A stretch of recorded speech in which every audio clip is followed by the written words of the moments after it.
नमस्कार दोस्तों। स्वागत है आप सभी का हमारे चैनल भक्ति ज्ञान में। दोस्तों आज मैं आपको मार्गशीर्ष मास की पूर्णमासी की कथा सुना रहा हूँ। द्वापर युग में एक समय की बात है कि यशोदा जी ने कृष्ण से कहा, हे कृष्ण, तुम सारे संसार के उत्पन्न करता, पोषक तथा उसके संहार करता हो। आज कोई ऐसा व्रत मुझसे कहो जिसके करने से मृत्युलोक में स्त्रियों को विधवा होने का भय न रहे तथा यह व्रत सभी मनुष्यों की मनोकामनाएं पूर्ण करने वाला हो। श्री कृष्ण कहने लगे, हे माता, तुमने अति सुंदर प्रश्न किया है। मैं तुमसे ऐसे ही व्रत को सविस्तार कहता हूँ। सौभाग्य की प्राप्ति के लिए स्त्रियों को 32 पूर्णमासियों का व्रत करना चाहिए। इस व्रत के करने से स्त्रियों को सौभाग्य संपत्ति मिलती है। यह व्रत अचल सौभाग्य देने वाला एवं भगवान शिव के प्रति मनुष्य मात्र की भक्ति को बढ़ाने वाला है।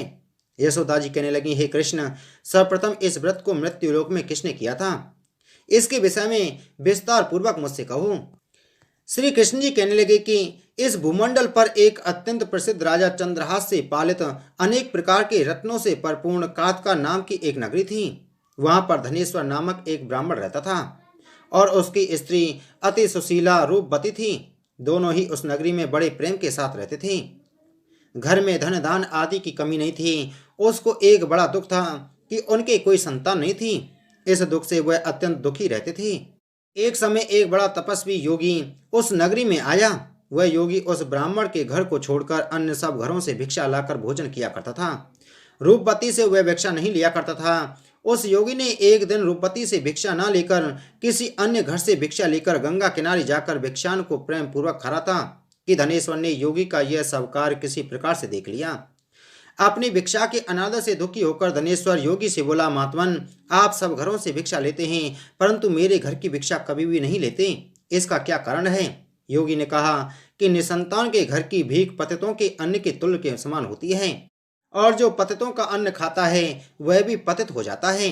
क्योंकि तुम निसंतान हो, अतः पतित हो जाने के भय से मैं तुम्हारे घर की भिक्षा नहीं लेता हूँ।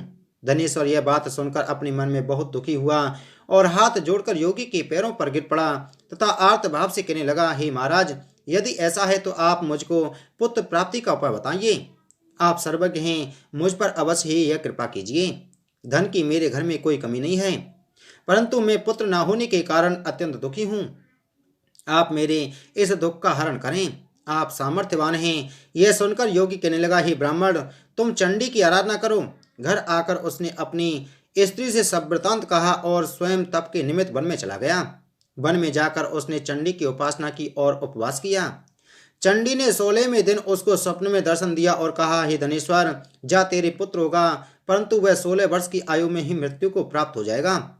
यदि तुम दोनों स्त्री पुरुष 32 पूर्णमासियों का विधि पूर्वक व्रत करोगे तो वह दीर्घायु होगा। जितनी तुम्हारी सामर्थ्य हो आटे के दिए बनाकर शिव जी का पूजन करना। 32 पूर्णमासी को 32 हो जाने चाहिए। प्रातःकाल होने पर इस स्थान के समीप ही तुम्हें एक आम का वृक्ष दिखाई देगा। उस पर तुम चढ़कर एक फल तोड़कर शीघ्र अपने घर चले जाना। अपनी स्त्री से सब वृतांत कहना। ऋतु स्नान के पश्चात वह स्वच्छ होकर श्री शंकर जी का ध्यान करके उस फल को खा लेगी। तब शंकर भगवान की कृपा से उसको गर्भ हो जाएगा। जब वह ब्राह्मण प्रातःकाल उठा तो उसने उस स्थान के पास ही एक आम का वृक्ष देखा जिस पर एक अत्यंत सुंदर आम का फल लगा हुआ था।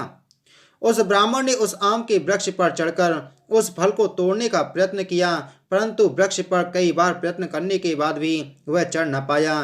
तब तो उस ब्राह्मण को बहुत चिंता हुई और विघ्न विनाशक श्री गणेश जी की वंदना करने लगा।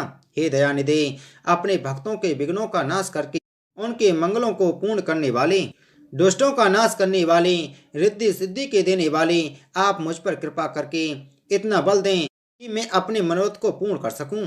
इस प्रकार गणेश जी की प्रार्थना करने पर उनकी कृपा से धनेश्वर वृक्ष पर चढ़ गया और उसने एक अति सुंदर आम का फल देखा। उसने विचार किया कि जो वरदान से फल मिला था वह यही है और कोई फल दिखाई नहीं देता। उस धनेश्वर ब्राह्मण ने जल्दी से उस फल को तोड़कर अपनी स्त्री को लाकर दिया और उसकी स्त्री ने अपने पति के कथानुसार उस फल को खा लिया और वह गर्भवती हो गई।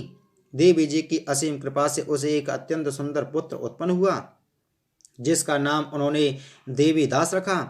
माता पिता के हर्ष और शोक के साथ वह बालक शुक्ल पक्ष के चंद्रमा की भांति अपने पिता के घर में बढ़ने लगा। भवानी की कृपा से वह बालक बहुत ही सुंदर, सुशील और विद्या पढ़ने में बहुत ही निपुण हो गया। दुर्गा जी की आज्ञा अनुसार उसकी माता ने 32 पूर्णमासी का व्रत रखना प्रारंभ कर दिया था, जिससे उसका पुत्र बड़ी आयु वाला हो जाए। 16वां वर्ष लगते ही देवीदास के माता पिता को बड़ी चिंता हो गई कि कहीं उनके पुत्र की इस वर्ष मृत्यु न हो जाए। इसलिए उन्होंने अपने मन में विचार किया कि यदि यह दुर्घटना उनके सामने हो गई तो वे कैसे सहन कर सकेंगे। अस्तु उन्होंने देवीदास के मामा को बुलाया और कहा कि हमारी इच्छा है कि देवीदास 1 वर्ष तक काशी में जाकर विद्याध्ययन करे और उसको अकेला भी नहीं छोड़ना चाहिए। इसलिए साथ में तुम चले जाओ और 1 वर्ष के पश्चात इसको वापस लौटा लाना। सब प्रबंध करके उसके माता पिता ने काशी जाने के लिए देवीदास को एक घोड़े पर बैठाकर उसके मामा को उसके साथ कर दिया, किंतु यह बात उसके मामा या किसी और से नहीं कही। धनेश्वर ने सप्तनीक अपने पुत्र की मंगल कामना तथा दीर्घायु के लिए भगवती दुर्गा की आराधना और पूर्णमासियों का व्रत करना आरंभ कर दिया। इस प्रकार बराबर 32 पूर्णमासी का व्रत पूरा किया। कुछ समय पश्चात एक दिन वह दोनों मामा और भांजा मार्ग में रात्रि बिताने के लिए किसी गांव में ठहरे हुए थे। उस दिन उस गांव में एक ब्राह्मण की अत्यंत सुंदरी, सुशीला, विदुषी और गुणवती कन्या का विवाह होने वाला था। जिस धर्मशाला के अंदर वर और उसकी बारात ठहरी हुई थी, उसी धर्मशाला में देवीदास और उसके मामा भी ठहरे हुए थे। संयोगवश कन्या को तेल आदि चढ़ाकर मंडप आदि का कृत्य किया गया तो लग्न के समय वर को धनुर्वात हो गया। अस्तु वर के पिता ने अपने कुटुंबियों से परामर्श करके निश्चय किया कि यह देवीदास मेरे पुत्र जैसा ही सुंदर है, मैं इसके साथ ही लग्न करा दूं और बाद में विवाह के अन्य कार्य मेरे लड़के के साथ हो जाएंगे। ऐसा सोचकर देवीदास के मामा से जाकर बोला कि तुम थोड़ी देर के लिए अपने भांजे को हमें दे दो, जिससे विवाह के लग्न का सब कृत्य सुचारू रूप से हो सके। तब उसका मामा कहने लगा कि जो कुछ भी मधुपर्क आदि कन्यादान के समय वर को मिले वह सब हमें दे दिया जाए, तो मेरा भांजा इस बारात का दूल्हा बन जाएगा। यह बात वर के पिता ने स्वीकार कर लेने पर उसने अपना भांजा वर बनने को भेज दिया और उसके साथ सब विवाह कार्य रात्रि में विधिपूर्वक संपन्न हो गया। पत्नी के साथ वह भोजन न कर सका और अपने मन में सोचने लगा कि ना जाने यह किसकी स्त्री होगी। वह एकांत में ऐसी सोच में गर्म निश्वास छोड़ने लगा तथा उसकी आंखों में आंसू भी आ गए। तब वधू ने पूछा कि क्या बात है, आप इतने उदासीन व दुखी क्यों हो रहे हैं। तब उसने सब बातें जो वर के पिता व उसके मामा से हुई थी उसको बतला दी। तब कन्या कहने लगी कि यह ब्रह्म विवाह के विपरीत हो कैसे सकता है। देव, ब्राह्मण और अग्नि के सामने मैंने आपको ही अपना पति बनाया है, इसलिए आप ही मेरे पति हैं, मैं आपकी ही पत्नी रहूंगी, किसी अन्य की कदापि नहीं। तब देवीदास ने कहा, ऐसा मत करिए, क्योंकि मेरी आयु बहुत ही थोड़ी है, मेरे पश्चात आपकी क्या गति होगी। इन बातों को अच्छी तरह विचार लो। परंतु वह दृढ़ विचार वाली थी, बोली कि जो आपकी गति होगी वही मेरी गति होगी। हे स्वामी, आप उठिए और भोजन करिए, आप निश्चय ही भूखे होंगे। इसके बाद देवीदास और उसकी पत्नी दोनों ने भोजन किया तथा शेष रात्रि वे सोते रहे। प्रातःकाल देवीदास ने अपनी पत्नी को 3 नगों से जड़ी हुई एक अंगूठी दी, एक रूमाल दिया और बोला कि हे प्रिय, इसे लो और संकेत समझकर स्थिरचित्त हो जाओ। मेरा मरण और जीवन जानने के लिए एक पुष्प वाटिका बना लो, उसमें सुगंधि वाली एक नव मल्लिका लगा लो, उसको प्रतिदिन जल से सींचा करो और आनंद के साथ खेलो कूदो तथा उत्सव मनाओ। जिस समय और जिस दिन मेरा प्राणांत होगा ये फूल सूख जाएंगे और जब ये फिर से हरे हो जाएं तो जान लेना कि मैं जीवित हूँ। यह बात निश्चय करके समझ लेना, इसमें कोई संशय नहीं है। यह समझाकर वह चला गया। प्रातःकाल होते ही वहां पर गाजे बाजे बजने लगे और जिस समय विवाह के कार्य समाप्त करने के लिए वर तथा सब बराती मंडप में आए तो कन्या ने वर को भली प्रकार से देखकर अपने पिता से कहा कि यह मेरा पति नहीं है, मेरा पति वही है जिसके साथ रात्रि में मेरा प्राण ग्रहण हुआ था, इसके साथ मेरा विवाह नहीं हुआ है। यदि वह यही है तो बताए कि मैंने इसको क्या दिया। मधुपर्क और कन्यादान के समय जो मैंने भूषण आदि दिए थे उन्हें दिखाए तथा रात्रि में मैंने क्या गुप्त बातें कही थीं वह सब सुनाए। पिता ने उसके कथानुसार वर को बुलवाया। कन्या की सब बातें सुनकर वह बोला कि मैं कुछ नहीं जानता। इसके पश्चात लज्जित होकर वह अपना सा मुंह लेकर चला गया और सारी बारात भी अपमानित होकर वहां से लौट गई। श्री कृष्ण जी बोले, हे माता, इस प्रकार देवीदास काशी विद्याधन के लिए चला गया। जब कुछ समय बीत गया तो काल से प्रेरित होकर एक सर्प रात्रि के समय उसको डसने के लिए वहां पर आया।